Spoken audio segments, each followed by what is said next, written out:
Les 15 mensonges de l'entrepreneuriat. De nos jours, on entend tellement d'histoires par rapport au monde des affaires, des mensonges, des mythes, que j'aimerais démystifier le tout et te donner la réalité du monde des affaires. On commence immédiatement. Maxime Victor. Maxime Victor. Il s'appelle Maxime Victor. Il est ambitieux et charismatique, déterminé et stratégique. Ayant le goût du risque et le cœur à l'action, Maxime Victor possède plus d'une corde à son arc.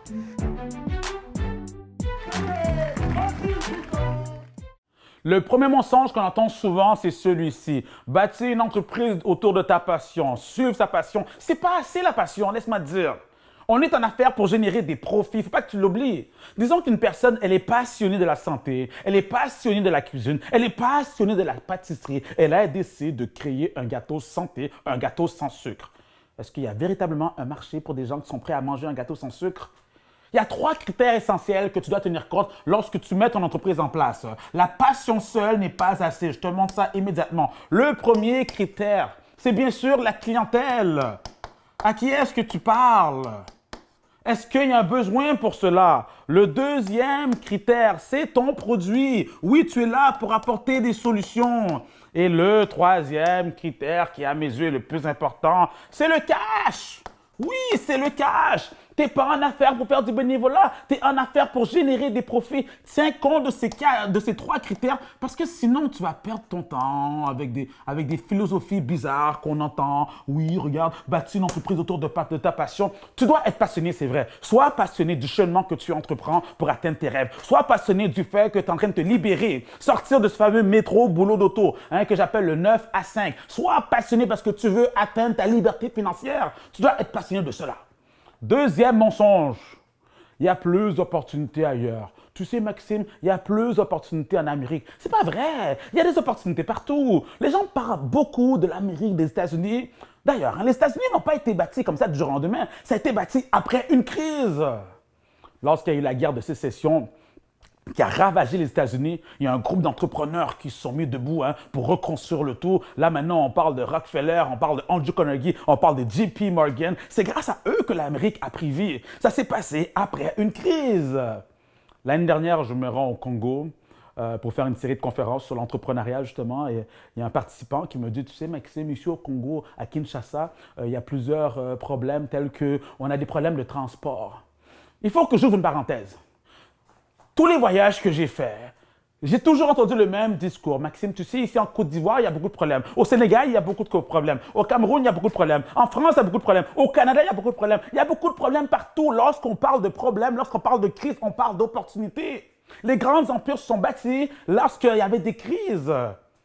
En 1929, lorsqu'il y a eu le crash boursier, qui a mis plus de 13 millions d'Américains à la rue, il y a 2 frères qui se sont mis ensemble pour apporter un sourire à ces gens désespérés et qu'ils ont bâti un empire. Oui, on parle de Walt Disney, qui a été bâti durant cette crise. On peut également aussi parler de HP. Le 1er janvier 1939, ils lancent leur entreprise. Quelques mois plus tard, le 1er septembre 1939, on rentrait dans la Deuxième Guerre mondiale. En pleine guerre, HP a pu lancer et bâtir son entreprise. En 2008, lorsqu'il y a eu la crise immobilière, il y a plusieurs belles entreprises qui ont pu être créées, telles que WhatsApp, l'application WhatsApp, c'était un ancien de Yahoo qui a pu mettre cette application en place, Airbnb. Il y a également aussi 2 entrepreneurs pendant qu'ils faisaient un voyage d'affaires à Paris, Travis et Garrett, ils se trouvaient au coin d'une rue, ils attendaient un taxi, ils avaient tellement froid, ils faisaient un froid de canard. Et c'est là qu'ils ont eu la brillante idée de créer Uber. Aujourd'hui, une entreprise qui vaut des milliards. Le point que je veux apporter, lorsque tu vois des problèmes autour de toi, c'est bon signe. Montre-moi un pays, un territoire, un secteur qui n'a pas de problème et c'est le dernier endroit que je voudrais aller. Toi, en tant qu'entrepreneur, lorsque tu vois des problèmes autour de toi, que comptes-tu faire? Te plaindre et te dire il y a plus d'opportunités ailleurs? Franchement. Troisième point, troisième mensonge, faire un plan d'affaires, faire un business plan avant de démarrer ton entreprise. Ce document de 30 à 50 pages qu'on te demande de rédiger, c'est du n'importe quoi. Comment peux-tu planifier tes activités d'ici les prochaines années alors que tu n'as même pas généré 1 euro, alors que tu n'as même pas généré 1 dollar? Le jour que tu vas te lancer sur le terrain et que tu auras un contact avec ton premier client, c'est là que tu vas réaliser que ton plan d'affaires, il tombe à l'eau. Oui, il faut que tu comprennes cela que Tu ne peux pas planifier le tout, il y a trop de facteurs incontournables. Regarde cette année, hein, le monde était excité. C'est 2020, 2020, ils avaient même des slogans pour ça. Et quelques temps après, ça nous frappe, hein, le fameux confinement. Alors que dis-tu de cela? Est-ce que ton plan d'affaires a pu planifier ça? Le plan d'affaires a été mis en place pour des sociétés qui sont là depuis plusieurs années et qui veulent croître leur activité. Si je prends l'exemple de Toyota, qu'ils ont un plan d'affaires étalé sur les 100 prochaines années. Imagine-toi, ils planifient les 100 prochaines années. Lorsque tu approches une banque, lorsque tu approches des investisseurs, ce n'est pas tes belles phrases qu'ils vont lire. Ce qu'ils veulent savoir, c'est les chiffres. Ils veulent savoir les revenus qui rentrent, les profits qui restent. Toi, ce que tu dois faire, c'est un plan d'action. Un plan d'action qui te pousse sur le terrain le plus rapidement possible afin de générer des profits, afin de générer une liquidité qu'on appelle le cash flow. Ton cash flow a deux fonctions. À court terme, ça te permet de survivre pour payer tes factures, bien sûr. Et sur le long terme, ça te permet d'avoir une certaine croissance. Maintenant, si tu me dis, Maxime, moi, quand même, pour avoir une certaine assurance, j'ai besoin d'un plan d'affaires. Si tu as besoin d'un plan d'affaires, tu veux absolument faire une étude de marché avant de te lancer pour avoir cette confiance, voici quelques critères que tu dois absolument tenir compte. Il y en a 3 exactement. Donc, le premier critère, c'est bien sûr, quand tu fais ton étude de marché, tu dois avoir contact avec des prospects.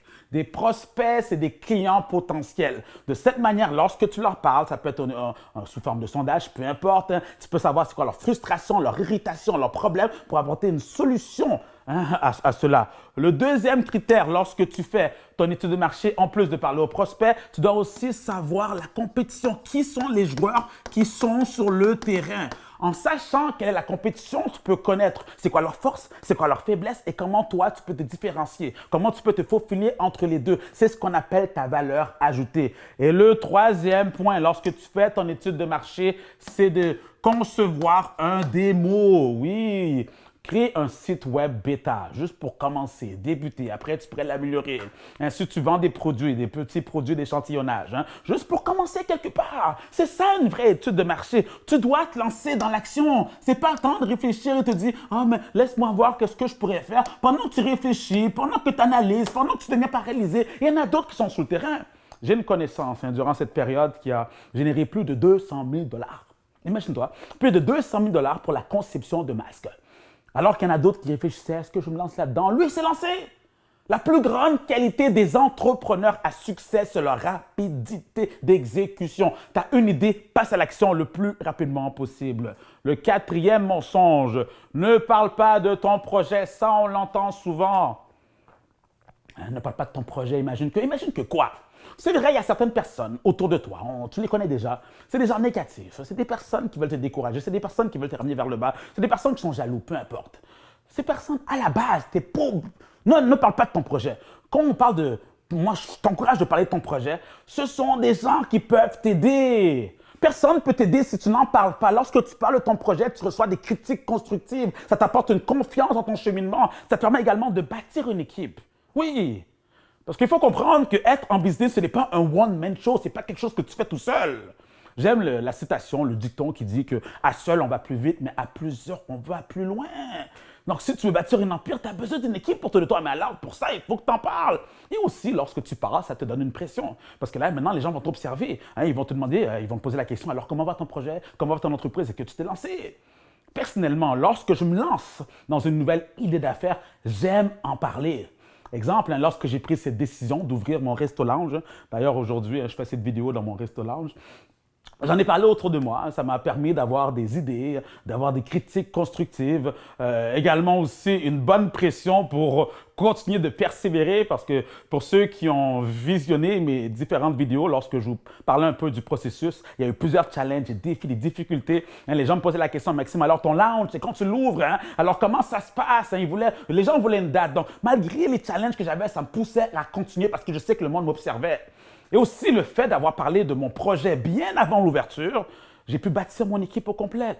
Il y en a une un jour qui m'a contacté me disant « Maxime, tu sais, on s'est rencontrés dans un restaurant avec des amis, tu me disais que tu voulais ouvrir ton lounge, est-ce que l'ouverture est proche parce que j'aimerais faire partie de ton équipe? » C'est ça quand tu en parles. Quand tu en parles, ça te donne la confiance, ça te booste à passer à l'action. Malgré les obstacles que tu peux avoir, ça te bâtit ton équipe. Donc, il y a tellement d'avantages. Hein. Oui, n'écoute pas les gens qui vont te dire « Oui, mais imagine quelqu'un vole ton idée. » Franchement, les gens sont incapables eux-mêmes hein, de se lancer en affaires avec leurs propres idées. Tu crois vraiment qu'ils ont la créativité, le courage de prendre ton idée et se lancer? Et même si on te copie, parce que oui, c'est vrai, on peut te copier avant que tu te lances, on peut te copier même après ton lancement, même si on te copie. Laisse-moi te dire que les brevets, ça ne sert plus à rien aujourd'hui. Hein, le secret professionnel, oublie ça. La seule manière de te protéger, on appelle ça l'innovation. 5e mensonge. Pas besoin de coaching. Et ça, je l'entends souvent. Maxime, moi, j'ai YouTube, hein, je n'ai pas besoin de coaching. Hein. Je regarde des vidéos, c'est comme ça que j'apprends. Prends exemple sur les plus grands athlètes de la planète. Récemment, je regardais un documentaire sur la vie de Michael Jordan, un basketteur incroyable. Il n'aurait pas pu y arriver sans un coach. Hein. C'est de même également aussi pour ce boxeur phénoménal. Pour ceux qui ne le connaissent pas, Mayweather. Mayweather, c'est incroyable ce parcours. Moi, j'appelle ça un extraterrestre. En 18 ans de carrière, 50 combats, 50 victoires. Il n'aurait pu y arriver tout seul, c'est grâce au coach qui était là. On peut aussi penser au plus grand nageur de tous les temps, M. Michael Phelps. Et lui, son histoire est racontée dans le livre de son coach. Hein. Son coach a écrit un livre qui explique la méthode qu'il a utilisée pour prendre cet adolescent immature et le rendre comme le plus grand nageur, comme le plus grand médaillé olympique de tous les temps. Et tu me dis que tu n'as pas besoin de coach? C'est vrai qu'après 18 ans de carrière, hein, ça fait 18 ans que je suis en business à temps plein, j'ai réalisé que le coaching n'est pas fait pour tout le monde. C'est exemple, hein, tu es une personne qui veut être dans la moyenne, qui ne veut pas trop se forcer, qui veut avoir des résultats satisfaisants. En effet, tu n'as pas besoin du coaching. Par contre, si tu me dis, tu sais quoi Maxime, moi je veux être le meilleur. Je veux être la meilleure de ma discipline. Je veux accomplir des choses exceptionnelles. Je veux atteindre le niveau d'excellence. Alors c'est à toi que je parle. Tu as besoin du coaching. Non seulement pour toi, pour ton entreprise, tu as besoin d'un coach. Je veux être ce coach pour toi. C'est la raison pour laquelle j'ai mis en place cette nouvelle plateforme de coaching en ligne qui est disponible partout, n'importe où que tu te trouves, hein, que tu sois un entrepreneur débutant ou avancé, la firme Maxime Victor est là pour te coacher. C'est en vidéoconférence, c'est des coachings de 30 à 60 minutes. On répond à tes questions. On est là pour valider tes idées, te donner des stratégies, mettre en place un plan d'action.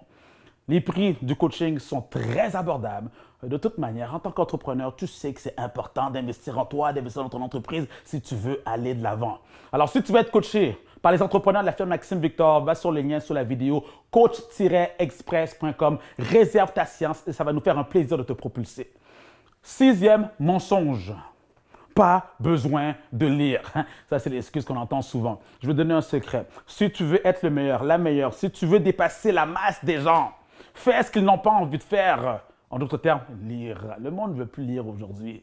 Ils vont te dire, mais tu sais quoi, Maxime, moi, je n'ai pas le temps de lire, je suis trop occupé. Et la même personne qui te dit ça, elle a le temps, par contre, pour regarder ses séries. Ah, mais tu sais quoi, Maxime, moi, j'aime mieux écouter des audios. Mais qu'est-ce qui t'empêche de faire les deux? Ah, mais tu sais quoi, Maxime, il y a certaines personnes qui ont réussi, qui n'ont jamais lu un livre. Il y a aussi du monde qui ont fait de l'argent en gagnant à la loterie. Et c'est pour ça que tu vas commencer à jouer. Franchement, c'est vrai qu'aujourd'hui, les gens sont paresseux, mais si tu veux sortir de la masse, fais des choses que les autres ne font pas. Il y a un entrepreneur, M. Gary Vee, hein, un influenceur américain. Un jour, on lui pose la question, on peut retrouver la vidéo sur YouTube. On lui dit, toi, Gary, tu as beaucoup de succès. Moi, je suis un jeune entrepreneur. Tu sais, Gary, moi, ce qui m'a motivé à aller de l'avant, c'est lorsque j'ai lu le livre « Réfléchissez et devenir riche » de Napoleon Hill. Et là, le jeune, il pose la question à Gary Vee. Il lui demande, est-ce que toi, tu as un livre qui t'a marqué, hein? Et c'est là qu'il prend une grande respiration. Il réfléchit et il répond, je ne lis pas, je ne fais pas de lecture. Et depuis ce jour, les gens ont pris cette citation et ils disent, mais si Gary ne lit pas, moi aussi je peux ne pas lire et réussir. C'est pas la même réalité. Toi, tu commences une entreprise à zéro alors que Gary Vee a hérité d'une entreprise qui valait déjà des millions. Et la même personne qui te dit qu'il ne lit pas, elle a écrit une dizaine de livres et te demande de les acheter. C'est très contradictoire. C'est vrai qu'il y a certaines personnes qui ont cette habilité d'apprendre simplement en regardant. Vous savez, il y a différents types d'intelligence. Il y a 8 à 9 types d'intelligence. Il y a l'intelligence mathématique, l'intelligence musicale, il y a aussi l'intelligence visuelle. Hein. Tu regardes, tu apprends. Mais malgré ce don naturel que tu as, tu peux aussi ouvrir un livre et continuer à te développer. Ne prends pas ça pour acquis. Si tu veux te différencier de la masse, si tu veux être le meilleur, la meilleure, ouvre un livre, commence à lire. C'est comme ça que tu vas le devenir. 7. Septième mensonge, tout faire soi-même. Ça, c'est les gens qui sont cheap que j'appelle. Hein. Il y a des exceptions à la lettre. J'ai rencontré des entrepreneurs qui venaient de commencer en business. Ils avaient zéro, sans le sou, niet, nada. Ils étaient broke, cassés, sur le seuil de la pauvreté. OK, je peux comprendre, commence avec rien. Mais ensuite, une fois que tu commences à générer des profits de grâce, investis dans ton image de marque. Maintenant, paye un vrai graphiste pour qu'il puisse refaire ton logo. Paye quelqu'un pour qu'il puisse te faire des vidéos professionnelles. Paye quelqu'un pour qu'il puisse refaire ton site Internet. On dit souvent que le temps, c'est de l'argent. Tu ne peux pas te permettre de faire n'importe quoi, hein, de tout faire. Non, toi, tu es là pour sortir à l'extérieur, pour générer des profits. Prenez l'exemple de quelqu'un. Quand on parle du temps, c'est de l'argent. Ça, il faut que je montre un exemple concret parce que parfois, les gens ne comprennent pas à quel point que le temps est précieux. Prenons l'exemple d'une personne qui désire faire un site Internet, mais cette personne se dit, tu sais quoi, Maxime, moi, je ne veux pas le faire tout seul, j'aime mieux... moi, je ne veux pas engager quelqu'un, j'aime mieux le faire tout seul. Il n'y a pas de problème. Disons, il y a toi et il y a la personne qui fait ton site Internet qu'on appelle ton programmeur. Tu te dis, laisse-moi comparer un peu. Tu demandes au programmeur combien me coûte le site web. Il te dit, ça va te coûter 1000 $. Là, tu calcules, tu regardes, hein, tu te dis non, moi, je ne vais pas payer 1000 $ pour ça. OK, tu veux le faire tout seul, pas de problème. Combien de temps ça va te prendre? Je crois, hein, si tu es un débutant, tu n'as jamais fait de site Internet, ça peut te prendre minimum 3 jours pour un site Internet respectable. Alors que le programmeur, l'expert, hein, toi, ton 3 jours, lui, il le fait en 5 heures. Et c'est ça la grande différence. Hein. Imagine-toi. Les 3 jours que tu as pris à rester devant ton ordinateur, tu aurais pu être productif, aller à l'extérieur et trouver des clients. Une journée, ça peut être un bon 12 heures de productivité, un bon 16 heures de productivité. Parce que j'aime le dire qu'un entrepreneur ne fait pas du temps plein. Un entrepreneur fait du sur-temps plein. Ce n'est pas des journées de 8 heures, c'est des journées de 16 heures. Hein, il faut que tu travailles beaucoup plus. Donc, en 16 heures de temps, en 12 heures de travail, je crois personnellement que tu peux au moins aller chercher 2 clients. 2 clients par jour, très raisonnable, qui te payent en moyenne, je ne sais pas c'est quoi le prix de tes produits, on va mettre ça à 250 $. Cela sous-entend que pour la journée, tu as généré 500 $ pour la journée. Et si tu as passé 3 jours, à faire un site Internet, regarde, c'est 1500 que tu aurais pu faire. Mais au lieu de ça, tu es resté là, tu n'as fait que dalle. Si tu fais tes calculs rapidement, tu aurais pu payer quelqu'un faire le travail, mais tu l'as fait toi-même. Malheureusement, en calcul rapide, tu viens de perdre 500 $ juste parce que tu ne voulais pas investir. Ne rentre pas dans ces catégories de personnes qui veulent absolument tout faire eux-mêmes hein, parce qu'ils sont cheap. Et j'aime le répéter, le but, c'est d'avoir un système qui travaille pour toi. Ton objectif, c'est pas de rester constamment dans ton entreprise. Ton objectif, c'est de te détacher de ton entreprise et que ton entreprise puisse rouler seule. C'est ça, un véritable entrepreneur. Mais pour que ton entreprise puisse rouler seule, tu dois déléguer. C'est comme ça qu'on systématise. Sinon, tu vas rester esclave. Mensonge numéro 8.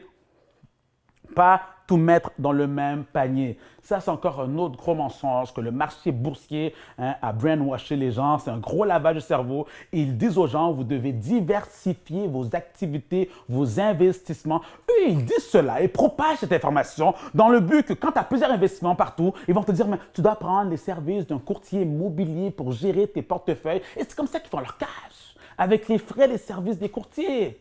Les vrais entrepreneurs, ils le savent. Si tu veux réussir, si tu veux avoir une réussite phénoménale, tu dois tout mettre dans le même panier. J'en ai un que j'admire beaucoup, un entrepreneur américain au nom de Grant Cardone, hein, pour ceux qui le connaissent ou peu importe si vous ne connaissez pas, allez faire des recherches. Lui, c'est le premier à dire que oublie la diversification. On peut aussi penser à Mark Cuban, un entrepreneur multimilliardaire. Il est propriétaire d'ailleurs d'une équipe dans la NBA. Et il y a une phrase qui choque certaines personnes. La diversification, c'est pour les idiots.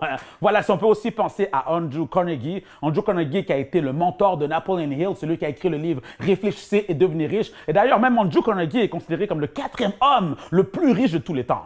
Et c'est lui qui a sorti cette phrase, mets tous tes œufs dans le même panier si tu veux réussir. Notre ami Elon Musk, avec les voitures Tesla, lorsqu'il a commencé avec Tesla, hein, les premiers tests n'étaient pas trop concluants parce que les voitures avaient des problèmes. Et là, maintenant, il y en a plusieurs qui sont sortis du bateau, qui sont partis, des investisseurs, ils se retrouvaient seuls. Donc, il a dû tout injecter dans l'entreprise, ses finances personnelles, tout ce qu'il avait. Et maintenant, vous connaissez la suite, à quel point que Tesla a un succès phénoménal. Un entrepreneur aussi que j'admire, un homme d'affaires, Monsieur 50 Cent, qui était au tout départ un simple rappeur. Aujourd'hui, hein, il est rendu un très grand homme d'affaires. Il a une phrase qu'il dit, hein, qui démontre un peu sa personnalité. « Devenir riche ou mourir en essayant. » Tu dois comprendre cette phrase-là. « Devenir riche ou mourir en essayant. » Deviens riche ou au moins essaye en essayant, au moins.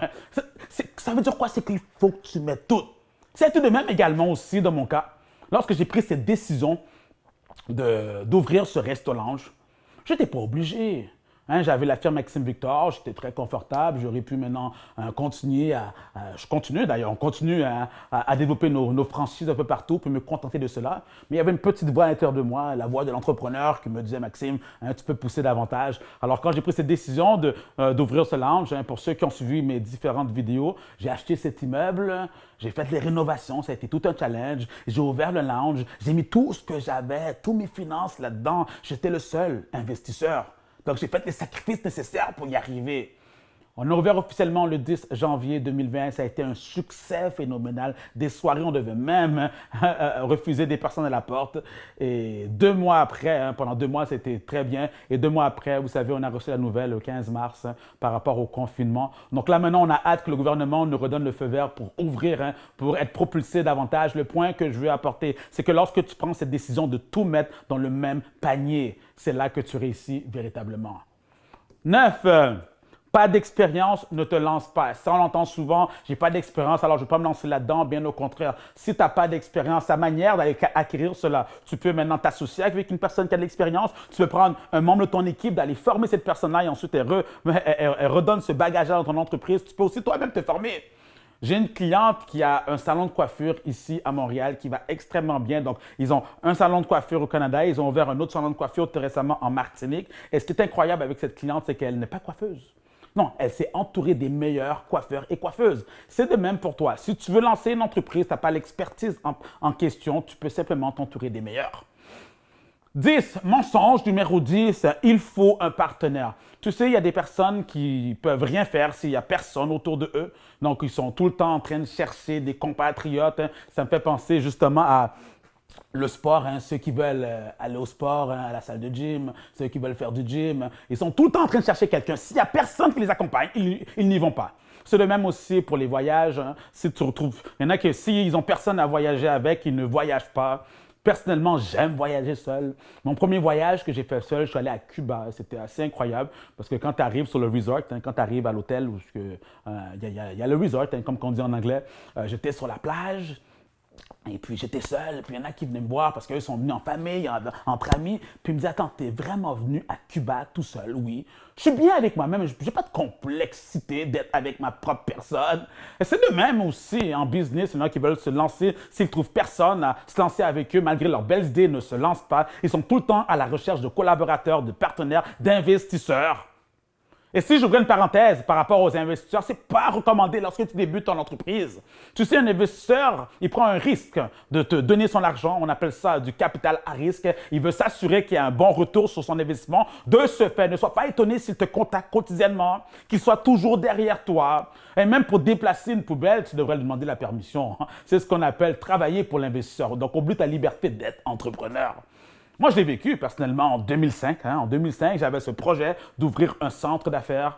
Là, maintenant, je n'avais pas les fonds, j'ai frappé à quelques portes. Il y en a un qui a accepté de me financer. On a ouvert l'entreprise ensemble. Quelques mois plus tard, il me contacte, il me dit, regarde Maxime, voici ton horaire de travail. Tu rentres à telle heure, tu prends tes pauses à telle heure et tu t'en vas à telle heure. C'est là que j'ai compris que tu deviens esclave de la personne à qui tu empruntes. Moi, ce que je te recommande, lance ton entreprise même si tu n'as pas les finances. On appelle ça la stratégie du bootstrapping. Tu grossis avec tes profits. Tu grossis de manière organique et durant ce cheminement. Forme-toi en tant qu'entrepreneur. Développe ton caractère, ta maturité comme entrepreneur. Et si d'ici quelques temps, d'ici 3, 4, 5 ans, tu désires avoir du financement pour avoir une plus grande croissance, OK. Et le jour que tu iras voir ces investisseurs, tu auras justement ce caractère pour leur parler. Mais sinon, être en affaires, s'il te plaît, il faut comprendre que ce n'est pas un club social. Tu te sens seul et c'est pour ça que tu cherches un partenaire. Sois beaucoup plus mature que ça, franchement. OK, 11. Plus de fonds est égal plus de succès. Ça aussi, on l'entend. Maxime, donne-moi 50 000 euros, donne-moi 100 000 euros. Et là, c'est là que je vais avoir un succès phénoménal. Pas nécessairement. Si tu es incapable de gérer tes finances, tu vas faire faillite. D'ailleurs, il y a 4 raisons pour lesquelles les entreprises échouent. 4 raisons. Je te les partage immédiatement. La raison numéro 1 pour laquelle une entreprise peut échouer, c'est à cause d'une croissance trop rapide. Tu as eu le gros argent qui est rentré, tu ne savais pas comment gérer le tout et bien sûr, tu as dû fermer. La deuxième raison, c'est à cause d'un manque de cash flow. Je te disais cela au tout départ. Le cash flow a 2 objectifs. À court terme, c'est te permettre de survivre. Et si tu n'as pas ce cash, tu es incapable de payer tes factures. La troisième raison pour laquelle une entreprise échoue, c'est à cause de mauvaises stratégies. Tu prends des stratégies qui sont mauvaises et l'accumulation de stratégies mauvaises t'emmène vers la chute. L'importance d'avoir des coachs à côté de toi, d'être conseillé, de ne pas tout faire par toi-même. Parfois, les entrepreneurs qui débutent, ils ont un certain ego parce qu'ils ont généré un 1 000 $, un 2 000 euros. Là, maintenant, ça monte à leur tête. Va te chercher un coach, s'il te plaît. Je veux être là pour t'aider, te donner les bonnes stratégies au lieu de te gonfler la tête. Et la quatrième stratégie, c'est parce que, la quatrième raison pour laquelle les entreprises échouent, c'est dû à un marché qui est en déclin. Il n'y a plus de besoin dans ce marché. Donc, je retourne directement. Alors, ça, c'est les 4 raisons. Une croissance rapide, donc un manque de cash flow, une mauvaise stratégie, un marché en déclin. Là, maintenant, on va retourner dans nos stratégies. On est en train de voir les 15 stratégies pour lesquelles, les 15 mensonges de l'entrepreneuriat. Et le 12e, attendre le bon timing. Il y a des gens qui sont tout le temps en train d'attendre avant de se lancer en affaires. C'est plus le temps d'attendre. On est vraiment dans le bon timing au moment qu'on se parle. Il y a eu différentes ères à notre époque. Il y a eu l'ère agricole, l'ère industrielle, il y a eu l'ère du service, l'ère de l'information. Et ça fait des années, je répète aux gens, que nous sommes rendus à l'ère de l'entrepreneuriat. Quand j'ai commencé en business en 2002, il y a maintenant 18 ans de ça, les gens pensaient que j'étais fou. Le monde ne comprenait pas c'était quoi l'entrepreneuriat. Mais aujourd'hui, c'est totalement autre chose. Presque tout le monde s'est rendu une tendance, l'entrepreneuriat. Juste l'année dernière, en 2019, on a pu, les statistiques le disent, il y a plus de 800 000 entreprises qui ont été créées en France. Et les statistiques sont presque similaires un peu partout. Pourquoi? Parce que le monde veut être libre, et surtout dans les pays où les territoires où le taux de chômage est élevé. Il fut un temps, ces personnes-là qui étaient dans le chômage se disaient que le gouvernement va m'aider. Là, ils ont compris que le gouvernement n'est pas là pour t'aider. Si tu veux avoir de l'aide, il faut que tu t'aides par toi-même. C'est pour ça qu'on dit que la charité bien ordonnée commence par soi-même. Donc, regarde, n'attends pas le bon timing. Le bon timing, c'est maintenant. Juste lance-toi. Ne rentre pas aussi dans cette catégorie de personnes parce qu'il n'y a rien de gratifiant à dire que tu vois tel produit, tu vois tel contexte, tel concept, tu vois tel service, j'ai déjà pensé à cela. Il y en a beaucoup, c'est comme ça qui parlent. J'ai déjà pensé à ce concept-là, mais alors pourquoi tu ne l'as pas fait? Pourquoi tu ne l'as pas fait si tu avais pensé? J'ai une connaissance qui a lancé sa boisson alcoolisée au nom de LS Cream. C'est une boisson qui est inspirée du crémasse. Le crémasse, c'est la boisson populaire en Haïti. Et puis, donc, il l'a lancé. Aujourd'hui, ça va très bien. Ça se vend dans les grandes surfaces ici au Canada et même aux États-Unis.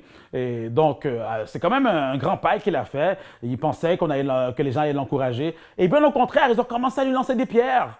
Et les gens ont commencé à dire « Oh oui, moi, j'aurais fait ça différemment. Ça ne coûte pas comme le vrai crémasse. C'est du n'importe quoi. » Vous savez, il y a toujours ces personnes-là qui sont présents. Ils attendent que tu fasses quelque chose. Et ils vont te dire « Oh ouais, moi, j'aurais fait différemment. » Et pourtant, eux ne font rien. Ils sont tout le temps en train de réfléchir. Ils sont tout le temps en train d'analyser et deviennent paralysés. Ne rentre pas dans cette catégorie. Tu as un projet, juste tu te lances.